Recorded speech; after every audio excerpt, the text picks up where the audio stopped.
1984లోనే Gopikrishna movies banner మీద బొబ్బిలి బ్రహ్మణ cinema release అయిందండి. దీని నిర్మాత కృష్ణరాజు గారి తమ్ముడు సూర్యనారాయణరాజు గారు అండి. అలాగే రాఘవేంద్ర గారి సినిమాకి దర్శకత్వం వహించడం జరిగిందండి. ఈ సినిమా 1984లో సూపర్ హిట్ అయిందండి, తిరిగిలేదండి.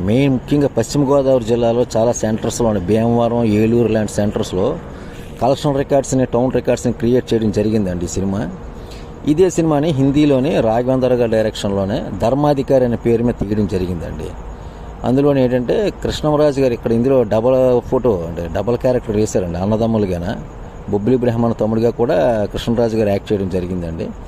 హిందీలో మాత్రం బొబ్బిలి బ్రహ్మణ క్యారెక్టర్ ఏమో ధర్మాధికారి క్యారెక్టర్ ఏమో దిలీప్ కుమార్ గారు వేయడం జరిగిందండి. ధర్మాధికారి తమ్ముడిగా జితేంద్ర గారు నటించడం జరిగిందండి. ఇందులో జయసుధ క్యారెక్టర్నేమో హిందీలో శ్రీదేవిగా యాక్ట్ చేయడం జరిగిందండి.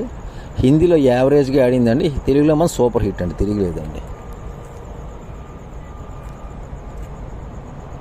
1984లోనే గోపీకృష్ణ మూవీస్ బ్యానర్ మీద బొబ్బిలి బ్రహ్మణ సినిమా రిలీజ్ అయిందండి. దీని నిర్మాత కృష్ణరాజు గారి తమ్ముడు సూర్యనారాయణరాజు గారు అండి. అలాగే రాఘవేంద్ర గారి సినిమాకి దర్శకత్వం వహించడం జరిగిందండి. ఈ సినిమా 1984లో సూపర్ హిట్ అయిందండి, తిరిగిలేదండి. ముఖ్యంగా పశ్చిమ గోదావరి జిల్లాలో చాలా సెంటర్స్లోని భీమవరం, ఏలూరు లాంటి సెంటర్స్లో కలెక్షన్ రికార్డ్స్ని, టౌన్ రికార్డ్స్ని క్రియేట్ చేయడం జరిగిందండి. ఈ సినిమా ఇదే సినిమాని హిందీలోనే రాఘవేంద్ర గారి డైరెక్షన్లోనే ధర్మాధికారి అనే పేరు మీద తీయడం జరిగిందండి.